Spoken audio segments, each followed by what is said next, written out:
After successfully braving the West's brutal sanction campaign against Russian energy, Moscow is now trudging towards eliminating its next target, the Brent crude. And the first shot has already been fired. Hello and welcome to TFI Global, the foreign affairs and geopolitical analysis arm of the TFI Media Group. I'm your host Vedika Singh, and if you haven't subscribed to the TFI Global channel yet, hit the subscribe button and press the bell icon to receive all the latest updates.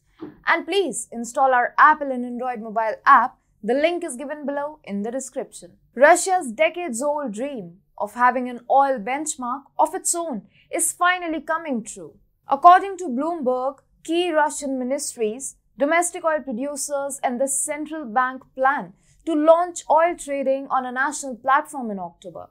The aim is to achieve sufficient trading volumes to establish a pricing benchmark between March and July of 2023. The new benchmark will not only help the Kremlin evade sanctions on its energy trade but also kill the West's plan to impose a price cap on Russian oil. The global oil commodity market is currently dominated by WTI crude and Brent crude. The Russian Ural oil brand is sold outside the exchanges, mainly through direct long-term delivery contracts. Now, there is always a lack of transparency in the process of setting the price of the commodity. Only the counterparts of these off-exchange transactions know the price of the traded oil, and this price-setting process is heavily influenced by the pricing of WTI crude and Brent crude. All in all, Russia has little control over the Ural oil trading market. This will change once Russia's own benchmark goes online. There are ample reasons to believe that the Russian benchmark will eventually dominate its WTI and Brent counterparts. As of today, Russia's grip over the world oil market is much stronger and tighter than what it used to be years ago. Russia has tactfully gained ground in emerging markets of Asia, mainly China and India, by banking upon its heavy discount regime.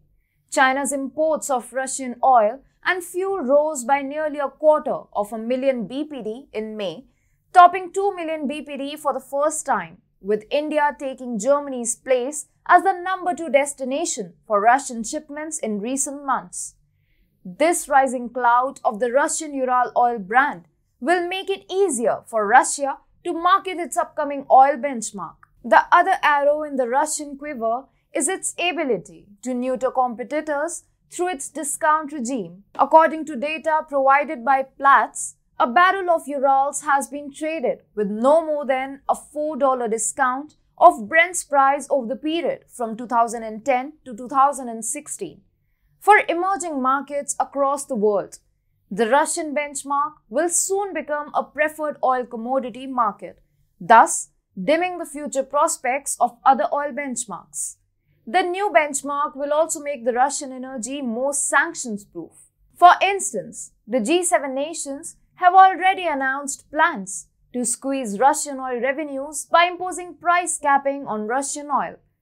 According to Business Insider, despite offering a steep discount to its allies, Russia has pulled in nearly $100 billion in revenue from its fuel exports in its first 100 days of invading Ukraine and pulled in $24 billion from Chinese and Indian buyers alone in the first 3 months of the war. For Europe, this is a threatening trend.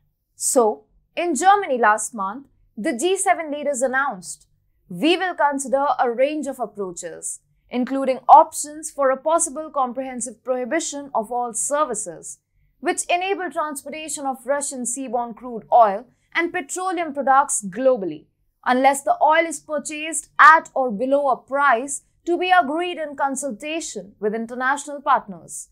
US Treasury Secretary Janet Yellen has already embarked on a tour of Asia with stops in Japan, South Korea, and Indonesia this week to seek support for the US idea of capping Russian export crude oil prices. However, the West's plans are highly unlikely to succeed since major powers like India and China have shown little confidence in the price capping idea. Russia's oil revenues are climbing, its oil market is running hot, and the Kremlin thinks It's the best time to destroy the hegemony of crude Brent and take back control of the Russian oil market. By announcing the launch of its oil trading platform in October, Russia has already fired the first shot.